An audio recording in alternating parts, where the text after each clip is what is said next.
ಸಾಯಿರಾಮ್. ಸಮರ್ಥ ಸದ್ಗುರು ಸಾಯಿನಾಥ್ ಮಹಾರಾಜ್ಗೆ ಜೈ. ನಮ್ಮ ಸಾಯಿ ಕುಟುಂಬದ ಎಲ್ಲ ಸಾಯಿ ಭಕ್ತರಿಗೆ ನಮಸ್ಕಾರ. ಸಾಯಿ ಆಶೀರ್ವಾದ ಸದಾ ನಿಮ್ಮ ಮೇಲೆ ಇರಲಿ ಅಂತ ಬಾಬಾಗೆ ಬೇಡ್ಕೊಂತ ಇವತ್ತಿನ ವಿಡಿಯೋ ಶುರು ಮಾಡ್ತಾ ಇದ್ದೀನಿ. ಇವತ್ತಿನ ವಿಡಿಯೋದಲ್ಲಿ ಸಾಯಿ ಏನು ಹೇಳ್ತಾ ಇದ್ದಾರೆ ಅಂದರೆ, ಮಗು, ಈ ಕ್ಷಣ ಮರೆಯದೆ ನಿನ್ನ ಸಾಯಿ ಅಂಗಿಯನ್ನು ಮುಟ್ಟಿ. 100 ಜನ್ಮಗಳ ಅದೃಷ್ಟ ಇದು. ನಿನಗೆ ದೊಡ್ಡ ಶುಭವಾರ್ತೆ ತಂದಿದ್ದೀನಿ ಅಂತ ನಮಗೋಸ್ಕರ ಸಾಯಿ ಶಿರಡಿಯಲ್ಲಿ ಇದ್ದಾಗ ಹಾಕ್ಕೊಂಡಿರೋ ಅಂಥ ಅಂಗಿ ಅದು. ಮತ್ತೆ ಇಂಥ ಅದೃಷ್ಟ ಎಲ್ಲರಿಗೂ ಬರಲ್ಲ. ಸಾಯಿ ಭಕ್ತರಿಗೆ ಮಾತ್ರ ಇಂಥ ಅವಕಾಶ ಸಿಗುತ್ತೆ. ಇವತ್ತಿನ ದಿನ ನಮ್ಮ ಕಣ್ಣಿಗೆ ಈ ವಿಡಿಯೋ ಬಿದ್ದಿದೆ ಅಂದರೆ ನಿಜವಾಗ್ಲೂ ನಮ್ಮ ಅದೃಷ್ಟ ಅಂತ ಹೇಳಬೇಕು. ಇವತ್ತು ನಾವು ಒಂದು ಕಷ್ಟದಲ್ಲಿದ್ದೀವಿ. ಆ ಕಷ್ಟಕ್ಕೆ ನಮಗೆ ಪರಿಹಾರ ಅನ್ನೋದೇ ಸಿಕ್ಕಿಲ್ಲ. ಇದುವರೆಗೂ ಎಷ್ಟೊಂದು ಸಮಸ್ಯೆಗಳಿಗೆ ನಾವು ದೇವ್ರ ಮುಂದೆ ಬೇಡ್ಕೊಂತ, ಈ ಸಮಸ್ಯೆಗಳಿಗೆ ನಮಗೆ ಒಂದು ದಾರಿ ಕೊಡಿ ಅಥವಾ ಒಂದು ಪರಿಷ್ಕಾರ ಕೊಡಿ ಅಂತ ನಾವು ಬೇಡ್ಕೊತಾ ಇರ್ತೀವಿ. ಆದರೆ ಇವತ್ತಿನ ದಿನ ಯಾರು ಈ ವಿಡಿಯೋನ ನೋಡ್ತಾ ಇರ್ತಾರೋ ಅವರಿಗೆ ಸಾಯಿ ಸ್ವತಃ ತಂದಿರೋ ಅಂಥ ಸಂದೇಶ, ನಿಮ್ಮ ಕಷ್ಟಗಳಿಗೆ ಇವತ್ತು ತಕ್ಷಣ ಪರಿಹಾರ ಕೊಡ್ತಾರೆ. ಅದೃಷ್ಟ ಅನ್ನೋದು ಯಾವ ಥರ ಇರುತ್ತೆ ಅಂದರೆ, ನಾವು ಕಣ್ಣು ಮುಚ್ಚಿ ತೆಗಿಯೋದು ಎಷ್ಟು ಸಮಯ ಆಗುತ್ತೆ ಅಷ್ಟು ಸಮಯದಲ್ಲಿ ಕೂಡ ನಮಗೆ ಅದೃಷ್ಟ ಅನ್ನೋದು ಬರಬಹುದು. ಇವತ್ತಿನ ದಿನ ನಾವು ಒಂದು ನೋವಿಗೆ ಕಾರಣ ಯಾರು ಅಂತ ನಮಗೆ ಗೊತ್ತಿಲ್ಲದೆ ಆ ನೋವನ್ನು ಅನುಭವಿಸ್ತಾ ಇರ್ತೀವಿ. ಆದರೆ ಸಾಯಿಯ ಮುಂದೆ ನಮ್ಮ ಕಷ್ಟಗಳನ್ನು ಹೇಳ್ಕೊತ ನಮಗೆ ಆದಷ್ಟು ಬೇಗ ಈ ಕಷ್ಟಗಳಿಂದ ದೂರ ಮಾಡಿ ನಾವು ಸಂತೋಷವಾಗಿರಬೇಕು ಅಂತ ಅನ್ಕೊತಾ ಇದ್ದೀವಿ. ಆದರೆ ಎಲ್ಲ ಇದ್ದು ಕೂಡ ನಮಗೆ ಸಂತೋಷ ಅನ್ನೋದೇ ದೂರ ಆಗಿದೆ. ಆರೋಗ್ಯನೇ ಇಲ್ಲ. ಈ ಆರೋಗ್ಯ ಇಲ್ಲದೆ ನಾನು ಏನು ಮಾಡಲಿ? ಎಷ್ಟೊಂದು ದುಡ್ಡಿದೆ, ಈ ದುಡ್ಡು ಇಟ್ಕೊಂಡು ನಾನು ಏನು ಮಾಡಲಿ? ಮೊದಲು ನನಗೆ ಆರೋಗ್ಯ ಇರಬೇಕು. ಈ ಆರೋಗ್ಯ ಇಲ್ಲದೆ ನಾನು ಯಾವ ಥರ ಈ ದುಡ್ಡನ್ನ ಅನುಭವಿಸಬೇಕು ಅಂತ ಚಿಂತೆ ಮಾಡೋರು ಕೆಲವೊಬ್ರು ಇರ್ತಾರೆ. ಸಾಯಿ ಮೇಲೆ ಪೂರ್ತಿ ವಿಶ್ವಾಸ ಇಟ್ಕೊಂಡು ಸಾಯಿನೇ ನಂಬಿಕೊಂಡು ಎಷ್ಟು ದುಡ್ಡಿದ್ರು ಕೂಡ ದಾನ ಧರ್ಮ ಎಲ್ಲ ಮಾಡ್ಕೊತ ಆ ದುಡ್ಡನ್ನ ಖರ್ಚು ಮಾಡ್ತಾ ಇರ್ತಾರೆ. ಆದರೆ ಅವರಿಗೆ ನೆಮ್ಮದಿ ಅನ್ನೋದೇ ಇರಲ್ಲ. ಯಾಕೆ ಇದೆಲ್ಲ? ಏನಕ್ಕೆ? ನಾವು ಏನ್ ತಪ್ಪು ಮಾಡಿದೀವಿ? ಅನುಭವಿಸಕ್ಕೆ ಭಗವಂತ ಎಲ್ಲ ಕೊಟ್ಟಿದ್ದಾರೆ. ಆದರೆ ಮನಸ್ಸಿಗೆ ನೆಮ್ಮದಿ ಅನ್ನೋದೇ ಇಲ್ಲ. ಎಲ್ಲರಿಗೂ ಹಂಚೋ ಬುದ್ಧಿ ಇದೆ. ಸಾಯಿ ಹೇಳೋ ದಾರಿಯಲ್ಲಿ ನಡೆಯೋ ಆಸೆ ಇದೆ. ಎಲ್ಲ ಮಾಡ್ತಾ ಇದ್ದೀನಿ, ಆದರೂ ಕೂಡ ನನ್ನ ಮನಸ್ಸಿಗೆ ಶಾಂತಿ ಅನ್ನೋದೇ ಇಲ್ಲ. ಏನ್ ಮಾಡೋದು? ಸಾಯಿ ಎಲ್ಲ ನೀನೇ ಅಂತ ನಾನು ಸಾಯಿ ಪಾದಗಳನ್ನು ಮುಟ್ಟಿ ಕೇಳ್ತಾ ಇದ್ದೀನಿ ಅಂತ ನನ್ನ ಮಗು ಹೇಳ್ತಾ ಇದೆ. ಮಗು, ನಿನ್ನ ಜೀವನದಲ್ಲಿ ಈಗ ಏನು ಅನುಭವಿಸ್ತಾ ಇದೆಯೋ ಅದು ಭಗವಂತನ ಕೃಪೆ. ಆಮೇಲೆ ನೀನು ಮಾಡಿಕೊಂಡಿರೋ ಒಳ್ಳೆಯ ಕರ್ಮಗಳಿಗೆ ಇವತ್ತು ನಿನಗೆ ಇಷ್ಟು ಆಸ್ತಿ ದುಡ್ಡು ಎಲ್ಲ ಇದೆ. ಆದರೆ ನೀನು ಹಿಂದಿನ ಜನ್ಮದಲ್ಲಿ ಮಾಡಿರೋ ಅಂಥ ದೊಡ್ಡ ಕೆಟ್ಟ ಕರ್ಮೆಗಳು ಕೆಲವೊಂದಿದೆ. ಅದರಿಂದ ನೀನು ಈ ಜನ್ಮದಲ್ಲಿ ಈ ಕಷ್ಟಗಳನ್ನು ಅನುಭವಿಸ್ತಾ ಇದೀಯ. ಮತ್ತೆ ನಿಮ್ಮ ಮನೆಯವರು ಎಲ್ಲರೂ ಕೂಡ ಆರೋಗ್ಯವಾಗಿ ಇರಬೇಕು ಅಂತ ನೀನು ಬೇಡ್ಕೊತಾ ಇದೀಯ.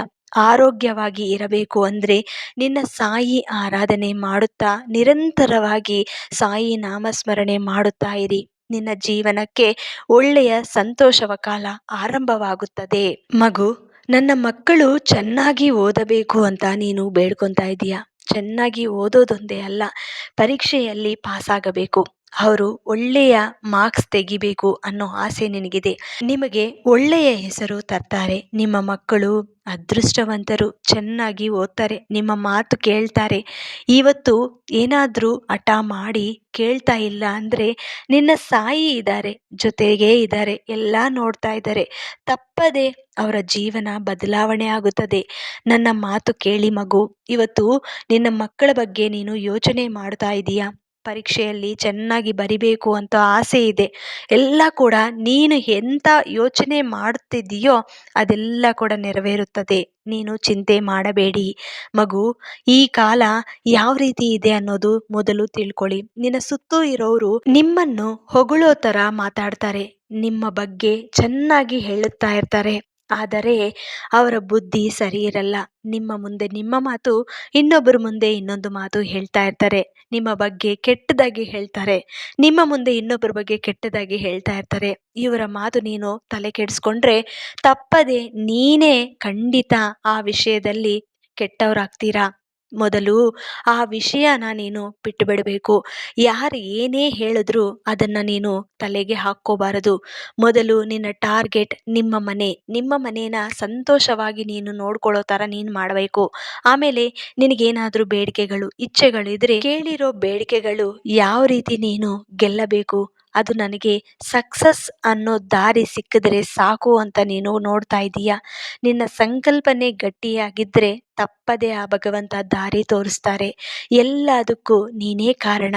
ನಿನ್ನ ಕೈಯಿಂದ ಭಗವಂತ ಎಲ್ಲ ಮಾಡಿಸ್ತಾ ಇರ್ತಾರೆ. ಒಳ್ಳೆಯದಾಗಿರ್ಬೋದು, ಕೆಟ್ಟದಾಗಿರ್ಬೋದು. ನೀನು ಒಳ್ಳೆಯ ದಾರಿಯಲ್ಲಿ ನಡಿಬೇಕಾದ್ರೆ ಮೊದಲು ಯೋಚನೆ ಮಾಡಿ, ಕೆಟ್ಟ ದಾರಿಯಲ್ಲಿ ನಡಿಬೇಕಾದ್ರೆ ಯೋಚನೆ ಇಲ್ಲದೆ ಮಾಡುತ್ತಾರೆ. ಆವಾಗ ಕಷ್ಟಗಳು ಅನುಭವಿಸ್ತಾರೆ. ಎಲ್ಲದಕ್ಕೂ ಕಾರಣ ಮತ್ತೆ ನಾನೇ ಅಂತ ಅನ್ಕೊಳ್ಳಲ್ಲ. ಭಗವಂತನ ಮೇಲೆ ಹಾಕಿ ನನಗೆ ಯಾಕಪ್ಪ ಇಷ್ಟು ಕಷ್ಟ ಕೊಟ್ಟಿದ್ದಾರೆ ಅಂತ ಭಗವಂತನ ಮೇಲೆ ನಿಷ್ಠುರವಾಗಿ ಮಾತಾಡುತ್ತಾರೆ. ಈ ಸಮಯದಲ್ಲಿ ಭಗವಂತನೇ ನಿಮಗೆ ರಕ್ಷಣೆ ಆಗುತ್ತಾರೆ. ಅದು ನೆನಪಿರಲಿ. ಸಾಯಿ ನಿನಗೆ ಯಾವತ್ತು ಒಳ್ಳೆಯ ಸಂದೇಶವನ್ನೇ ಕೊಡ್ತಾರೆ. ಆ ಸಂದೇಶ ನಿಮಗೆ ಅರ್ಥ ಆದರೆ ಸಾಕು, ಅದನ್ನು ಆಚರಣೆಯಲ್ಲಿ ಇಡಬೇಕು. ನಿಧಾನವಾಗಿ ನೀನೇನು ಬೇಡಿಕೆ ಬೇಡಿರ್ತೀಯೋ ಖಂಡಿತ ಅದು ನಿನ್ನ ಮುಂದಕ್ಕೆ ಬರುತ್ತೆ. ಸ್ವಲ್ಪ ತಾಳ್ಮೆ ಅನ್ನೋದು ಇರಲಿ. ಸಾಯಿ ಮೇಲೆ ಪೂರ್ತಿ ವಿಶ್ವಾಸ ಇರಲಿ. ಇವತ್ತು ನನ್ನ ಮೇಲೆ ನಂಬಿಕೆ ಇಟ್ಟು ನಿನ್ನ ಸಾಯಿ ಅಂಗಿಯನ್ನು ಮುಟ್ಟಿದೀಯಾ. ನಿನ್ನ ಸಾಯಿ ಅಂಗಿಯನ್ನು ನೋಡಿದ್ರೆ ನಿಮಗೆ ಗೊತ್ತಾಗಬೇಕು ಸಾಯಿ ಯಾವ ರೀತಿ ಬೆಳೆದಿದ್ದಾರೆ. ಶಿರಡಿಯಲ್ಲಿ ಇದ್ದಾಗ ಸಾಯಿ ಜೀವನ ಯಾವ ರೀತಿ ಇದೆ ಅನ್ನೋದು ನಿಮಗೆ ಗೊತ್ತಿರಬೇಕು. ಸಾಯಿ ಸಚ್ಚರಿತ್ರವನ್ನು ಓದಿರೋರಿಗೆ ನಾನು ಪ್ರತ್ಯೇಕವಾಗಿ ಹೇಳೋ ಅವಶ್ಯಕತೆ ಇಲ್ಲ. ಆದರೆ ಸ್ವಲ್ಪ ನೆನಪಿರಲಿ, ಸಾಯಿ ಜೀವನ ಶೈಲಿನ ನೀವು ರಿಮೈಂಡ್ ಮಾಡ್ಕೊಳ್ಳಿ. ಒಮ್ಮೆ ಯೋಚನೆ ಮಾಡಿ ಸಾಯಿ ಯಾವ ರೀತಿ ಇದ್ದರು.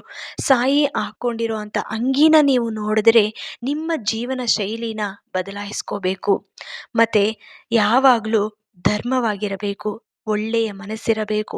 ಎಲ್ಲ ಜೀವಿಯಲ್ಲೂ ಕೂಡ ಸಾಯಿನ ನೋಡಬೇಕು, ಭಗವಂತನ ನೋಡಬೇಕು. ನಿಮ್ಮ ಇಷ್ಟ ದೇವರು ಯಾರಿರ್ತಾರೋ ಆ ದೇವರನ್ನು ನೋಡಿ ಪ್ರತಿದಿನ ದೇವರ ನಾಮಸ್ಮರಣೆ ಮಾಡಿದರೆ ನಿಮಗೆ ನಿಮ್ಮ ಸುತ್ತು ಪಾಸಿಟಿವ್ನೆಸ್ ಅನ್ನೋದು ಹೆಚ್ಚಾಗಿರುತ್ತೆ. ನೆಗೆಟಿವ್ ಅನ್ನೋದು ನಿಮ್ಮ ಸುತ್ತಮುತ್ತ ಇರೋದೇ ಇಲ್ಲ. ಬೆಳಿಗ್ಗೆ ಎದ್ದಿದ ತಕ್ಷಣ ಭಗವಾನ್ ನಾಮಸ್ಮರಣೆ ಮಾಡುತ್ತಾ ಒಳ್ಳೆಯ ಕೆಲಸಗಳು ಮಾಡಬೇಕು, ನನಗೆ ಒಳ್ಳೆಯ ಬುದ್ಧಿ ಕೊಡಿ ಅಂತ ನಾಮಸ್ಮರಣೆ ಮಾಡುತ್ತಾ ನಿಮ್ಮ ಡೇನ ಸ್ಟಾರ್ಟ್ ಮಾಡಿ. ಖಂಡಿತ ನಿಮ್ಮ ಜೀವನ ಬದಲಾವಣೆ ಆಗುತ್ತದೆ. ಪ್ರತಿದಿನ ಬೆಳಗ್ಗಿನ ಜಾವ ಎದ್ದಿರಬೇಕು. ಎಲ್ಲ ನಿಮ್ಮ ಡೈಲಿ ಲೈಫ್ನ ಚೇಂಜ್ ಮಾಡ್ಕೊಳ್ಳಿ. ತಪ್ಪದೆ ಬಾಬಾ ಎಲ್ಲ ವಿಷಯದಲ್ಲೂ ಕೂಡ ನಿಮಗೆ ಒಳ್ಳೆಯದೇ ಮಾಡುತ್ತಾರೆ. ಈ ವಿಷಯ ನೀವು ತಿಳ್ಕೊಂಡು ನಿಮ್ಮ ಜೀವನ ಶೈಲಿನ ಬದಲಾಯಿಸಿಕೊಂಡು ನಾಳೆಯಿಂದನೇ ಈ ಸಂದೇಶವನ್ನು ಅರ್ಥ ಮಾಡಿಕೊಂಡು ಇಂಪ್ಲಿಮೆಂಟ್ ಮಾಡಿದ್ರೆ ತಪ್ಪದೆ ನಿಮಗೆ ಒಂದು ಬದಲಾವಣೆ ಕಾಣಿಸುತ್ತೆ. ಅತಿ ಶೀಘ್ರದಲ್ಲಿ ನೀವು ನೋಡ್ತೀರಾ. ಮತ್ತು ಈ ವಿಡಿಯೋ ನಿಮಗೆ ಇಷ್ಟ ಆಯಿತು ಅಂದರೆ ನಮ್ಮ ಸಾಯಿ ಫ್ಯಾಮಿಲೀಸ್ಗೆಲ್ಲರಿಗೂ ಹಂಚಿ. ಆಮೇಲೆ ನಿಮಗೆ ಇಷ್ಟ ಆಗಿದ್ದರೆ ಒಂದು ಚಿಕ್ಕ ಲೈಕ್ ಕೊಟ್ಟು ಶ್ರದ್ಧೆ ಸಬೂರಿ ಅಂತ ಮತ್ತೆ ಕಮೆಂಟ್ ಮಾಡಿ. ಇಲ್ಲ ಅಂದರೆ ಓಂ ಸಾಯಿರಾಮ್ ಅಂತ ಕಮೆಂಟ್ ಮಾಡಿ. ಮತ್ತೆ ಇನ್ನೊಂದು ವಿಡಿಯೋದಲ್ಲಿ ಭೇಟಿ ಆಗ್ತೀನಿ. ಅಲ್ಲಿವರೆಗೂ ನಮಸ್ಕಾರ. ಸರ್ವೇ ಜನ ಸುಖಿನೋ ಭವಂತು. ಜೈ ಸಾಯಿರಾಮ್.